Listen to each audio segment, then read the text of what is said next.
Welcome back to NewsX World. I'm Pia and you're watching Focal Length, where we bring you key insights on international developments. The humanitarian crisis in Gaza continues to escalate, drawing intense global attention as civilians struggle with displacement, shortages of food and medical care, and the impact of ongoing military operations. Now, at the same time, Europe faces increasing pressure to strengthen defense capabilities in response to tensions rising due to the Russia-Ukraine war, while simultaneously upholding democratic principles and accountability.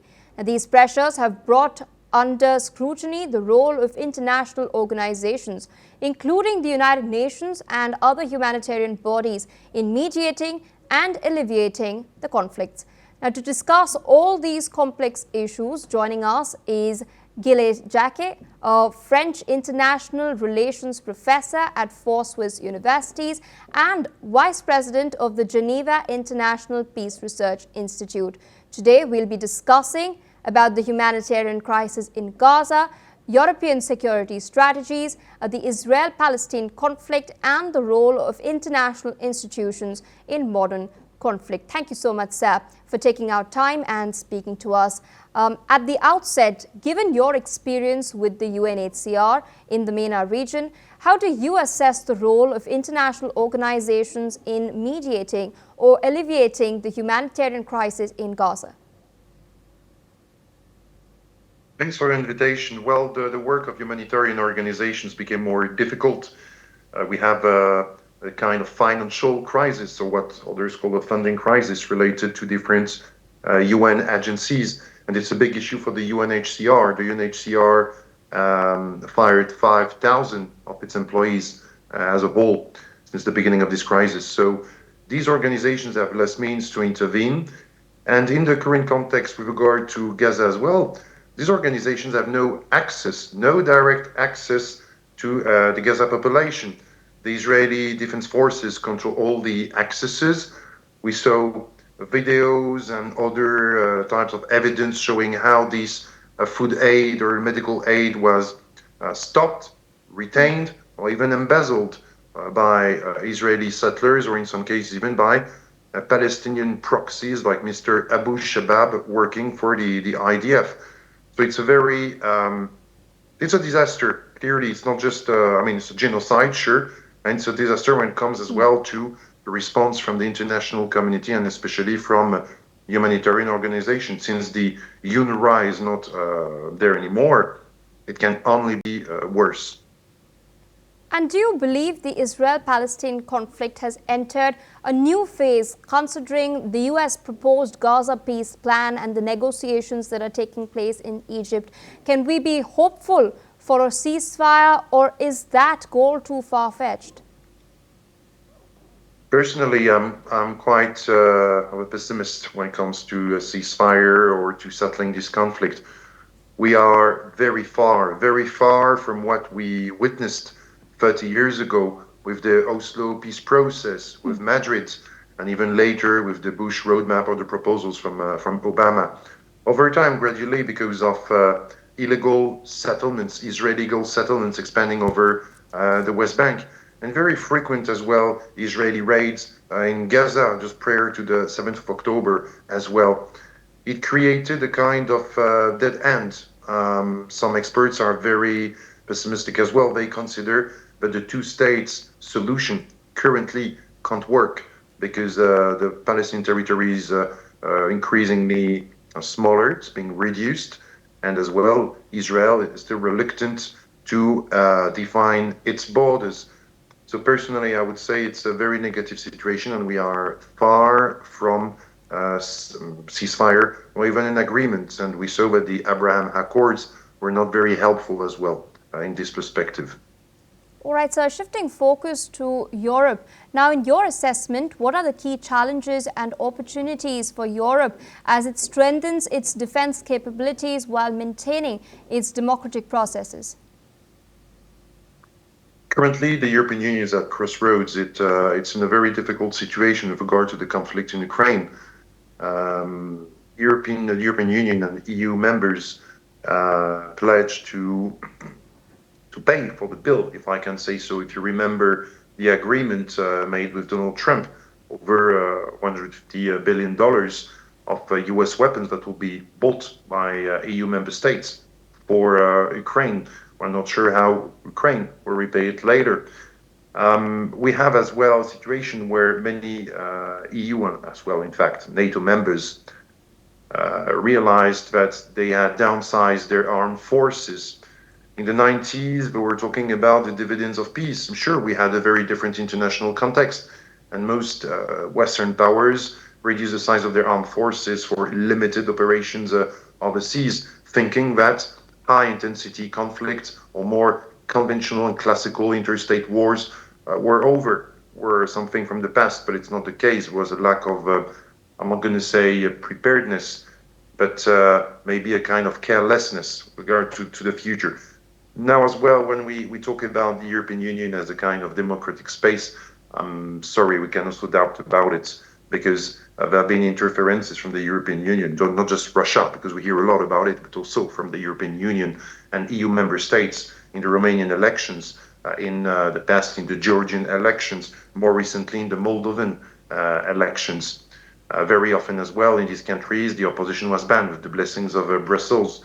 And we have as well very, I would say, concerning trends in Brussels. We have the Digital Act and other as well legal texts that are adopted or will be adopted soon as well, and that will curtail and reduce seriously, drastically, the freedoms of EU citizens.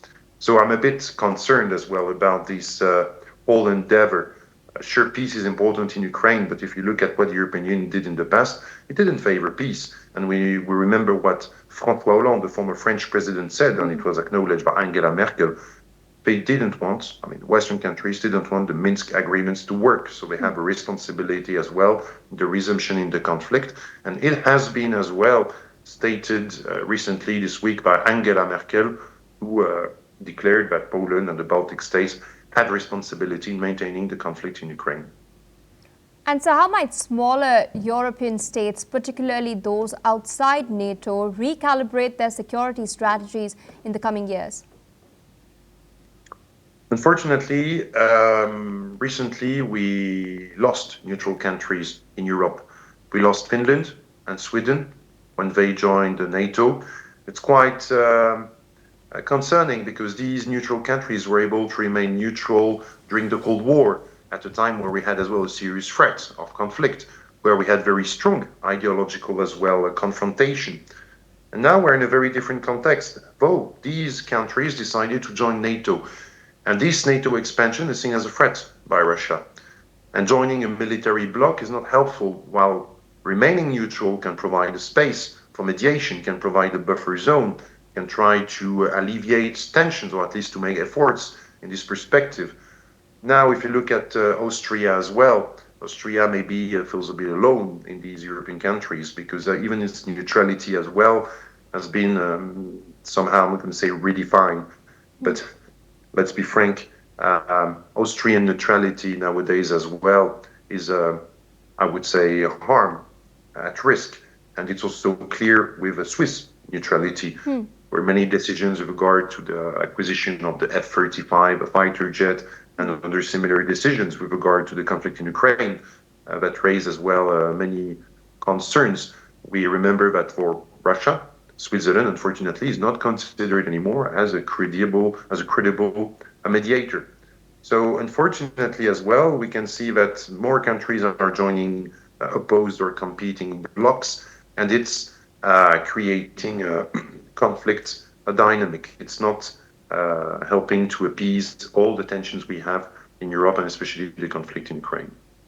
And sir, given EU sanctions on Russia, what do you see as the limits of European cohesion when balancing economic interests with political principles? And do you think the EU can realistically develop an independent defense and foreign policy soon, or will it remain reliant on the United States and the NATO framework? Well, first, sure, economic interests play an important role. And when we talk about economic interests, we're not talking about making money or being greedy, but countries, many EU countries need, first of all, as well, to to govern, to lead policy in favor of their citizens is the most basic thing we have in politics. Hungary, for example, or Slovakia consider, but to sustain their economic system, they need cheap energy, they need Russian gas, for example. Other countries, like Germany especially, have the so mysterious Nord Stream sabotage, was forced to pay higher energy prices, which impacted its economic system, leading to deindustrialization or the relocation of German industries in the US, for example. So these sanctions were, in their effects, more detrimental to the European Union and its economy than the Russian Federation. These sanctions pushed the Russian Federation as well to continue and even to, I would say, intensify its macroeconomic or political economic reforms started already after the Maidan revolution and the Donbass war. Now there is more urge for Russia to do so. And with regard as well to the position of many foreign countries, which were at the beginning of the conflict a bit worried to maintain ties with Russia, now many of them kept their ties with Russia, continue to do business with Russia, some of them even benefiting from a position of intermediary in order to sell products that are under Western sanctions, sell these products to Russian consumers. More generally as well, energy is an important issue, and it's also tied to the independence, I would say, strategic independence or autonomy of Europe. After the Cold War, there was a clear understanding between France, Germany, and the Russian Federation that there could be an independent or at least autonomous Europe only if you have strategic independence in the field of military affairs, trade, and especially when it comes to energy. Why? Because a cheap Russian natural gas would sustain Germany, and Germany as a kind of industrial and economic driving force in Europe. Plus, you would add as well the French nuclear power and the French as well diplomatic system, which were quite useful. So combining what some scholars like Henri de Grossouvre called the Paris-Berlin-Moscow axis, was like having the three pillars for strategic independence in Europe. However, with the expansion of NATO and all the crises we had in the last 15 years, and if you remember as well, Putin's speech in 2007 at the Munich Security Conference, gradually the USA, through NATO, reasserted their influence over Europe. It was especially visible with new EU member states and new NATO member states from Eastern Europe who participated, for example, to the US invasion of Iraq in 2003. We had a bigger divide, and can be explained by the fact that many Eastern European countries have a different history compared to Western European countries. As neighbors of Russia, we can understand that they had a difficult past, and this difficult past and history is still having some, let's say, influences in their domestic politics and as well foreign policy. Though, once again, this idea to have a Paris-Berlin-Moscow axis was a way as well to push Europeans to solve all the conflicts we have in the continent. Conflicts related, for example, to the Cold War, or even to an older, let's say, historical period. We saw that with the growing influence of NATO, these conflicts were resurrected in Europe. All right, sir. Thank you so much for taking out time, joining us on Focal Length today, and sharing your insights with us. With that, viewers, it's a wrap on this episode of Focal Length. For more international news and expert analysis, stay tuned on NewsX World.